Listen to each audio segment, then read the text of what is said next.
Salut tout le monde, j'espère que vous allez bien. Avant qu'on commence les 2 threads d'horreur, je vais vous expliquer ce que je vais faire sur cette chaîne.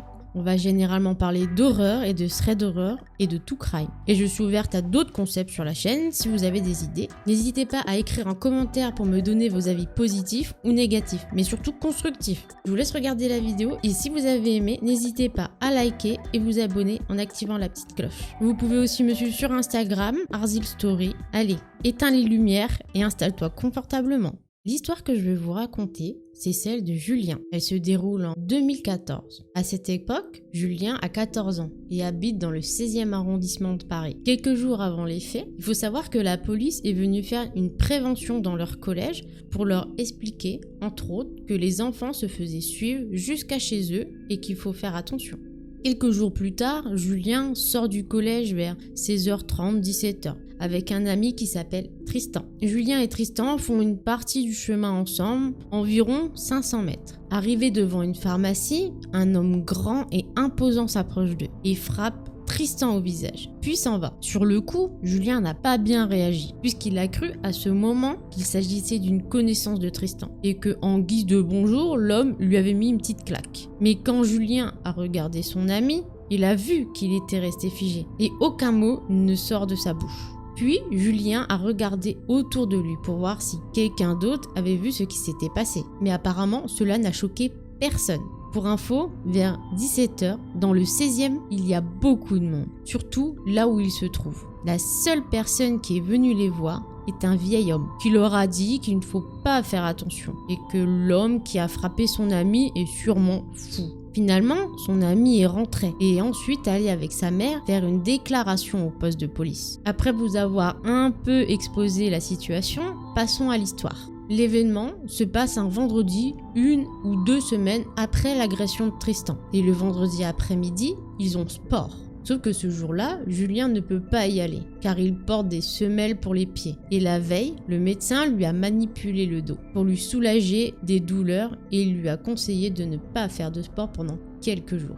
Donc Julien est sorti du collège vers 15h seul. Il prend donc le chemin habituel pour rentrer chez lui et arrive à une intersection. Et là, Julien, il voit le même homme qui a agressé Tristan il y a 2 semaines. Julien y reste figé. Il réfléchit à ce qu'il doit faire. Étant donné que l'homme est de dos, appuyé sur une rambarde, il n'a pas encore vu Julien. Il décide donc de le contourner en traversant et en passant de l'autre côté de l'intersection. Julien commence à le contourner tout en le surveillant du coin de l'œil. Et lorsque Julien a presque fini, l'homme se retourne et le voit. Gros coup de stress, mais Julien fait comme si rien ne s'était passé et commence à marcher sur une ligne droite. C'est à ce moment-là que Julien peut voir que l'homme se lève et traverse la rue et commence à marcher derrière lui. À ce moment-là, Julien commence à paniquer. Il a juste une envie, c'est de disparaître. Après quelques secondes, Julien traverse la rue pour aller sur le trottoir de gauche. Et que fait l'homme à votre avis? Il fait pareil. Il se remet derrière Julien. Il décide donc de retraverser la rue et d'aller sur le trottoir de droite et l'homme refait pareil. Là, c'est sûr, il n'y a plus de doute possible. L'homme derrière lui le suit et il en a même après Julien. Julien commence à perdre ses moyens. Il ne sait plus quoi faire. Julien passe devant plusieurs boutiques, mais il n'a pas le réflexe de demander de l'aide. Arrivé près de la pharmacie où son ami s'est fait agresser, il retrouve ses esprits et se rend compte que s'il continue tout droit, il va arriver chez lui et donc l'agresseur passera à l'acte à côté de chez lui. Ou même pire, l'agresser chez lui. Alors Julien a une idée, c'est de tourner à droite et d'aller dans le centre commercial où il y a beaucoup de monde. Julien se dirige donc vers le centre commercial. Lorsqu'il commence à y avoir du monde autour de Julien, il a perdu l'homme de vue. Julien se sent en sécurité. Il est rentré chez lui en courant, passant par un autre chemin. Une fois arrivé chez lui, il est resté assis sur le canapé, figé. Il tremble de partout. Il attend le retour de sa mère pour lui expliquer la situation. Pour finir cette histoire, la mère de Julien a alerté l'établissement scolaire, mais rien ne s'est passé, étant donné que Julien n'a pas recroisé cet individu. Cependant, cet événement l'a tellement marqué que pendant plusieurs années, Julien alternait chaque jour entre 3 chemins différents pour rentrer chez lui. Et bien sûr, il se pose toujours la même question. Que me serait-il arrivé si je n'avais pas remarqué ou reconnu cet individu en rentrant chez moi? Et c'est ainsi que se termine ce premier thread d'horreur. Allez, Passons à la deuxième histoire. L'histoire que je vais vous raconter, c'est celle d'Annie. Annie vit dans le nord de la France, dans une petite maison d'un quartier familial. Elle a 15 ans quand cette histoire se passe. Les parents d'Annie sont séparés et elle vit avec sa mère qui est infirmière. Ce qui fait que Annie est souvent seule chez elle. On se retrouve donc en novembre 2021 et à cette période de l'année, il fait noir beaucoup plus tôt. À ce moment-là, Annie se retrouve seule chez elle. Vers 19h, Annie entend des coups à sa porte. Mais à ce moment-là, Annie n'attend personne. Elle reste tétanisée pendant quelques minutes. Puis les coups ont repris au niveau de sa porte. Elle décide alors d'aller regarder dans l'œilleton de sa porte. Mais quand elle regarde, il n'y a personne. Sur le coup, Annie se dit juste que c'est une farce des enfants du quartier. Les coups se sont arrêtés là. Plus aucun bruit. 4 jours plus tard, le samedi, Annie a invité 2 copines chez elle, Louise et Satine. Et ce jour-là, la mère d'Annie est de garde à l'hôpital.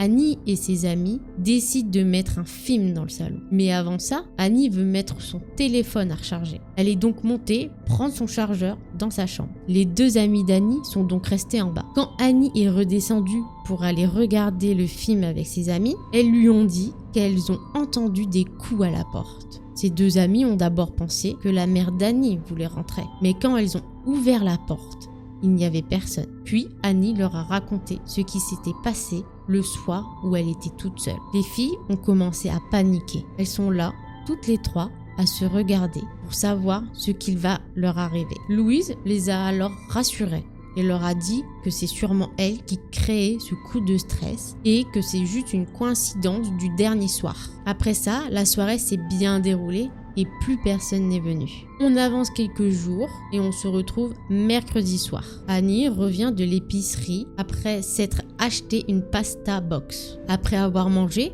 elle est retournée dans sa chambre pour finir ses devoirs. Avec ses écouteurs dans les oreilles. Puis d'un coup, elle a entendu des bruits, comme si quelque chose tapait dans les murs. Naturellement, Annie a tout de suite pensé à son lapin, qui a l'habitude de s'énerver quand il a faim. Mais après quelques coups, elle a entendu la vaisselle d'en bas qui bougeait toute seule à cause de gros coups. Annie prend son courage à 2 mains et décide de descendre dans les escaliers. Dans le reflet de son miroir, elle aperçoit la silhouette d'un homme qui est en train de défoncer la fenêtre de la cuisine avec un pied de biche. À ce moment-là, Annie est pétrifiée. L'homme ne l'a pas encore vue et il continue à taper à toutes les fenêtres, puis une autre fois à la porte avec son pied de biche. Annie a alors de nouveau pris son courage à 2 mains et a pris un couteau. C'est alors qu'elle s'est mise devant la porte pour ne pas qu'elle cède sous les coups de l'homme. Mais Annie peut sentir que la porte vibre de plus en plus et de plus en plus fort. Alors, elle a crié à l'homme qui devait foutre le camp. Et en même temps, Annie a appelé la police. Sous les menaces, Annie a pu sentir que l'homme est parti en courant et elle ne l'a plus jamais revu. Puis, les policiers lui ont dit qu'ils envoyaient une patrouille. Après cela, Annie a pleuré car elle a cru que c'était les derniers instants de sa vie. Elle tremblait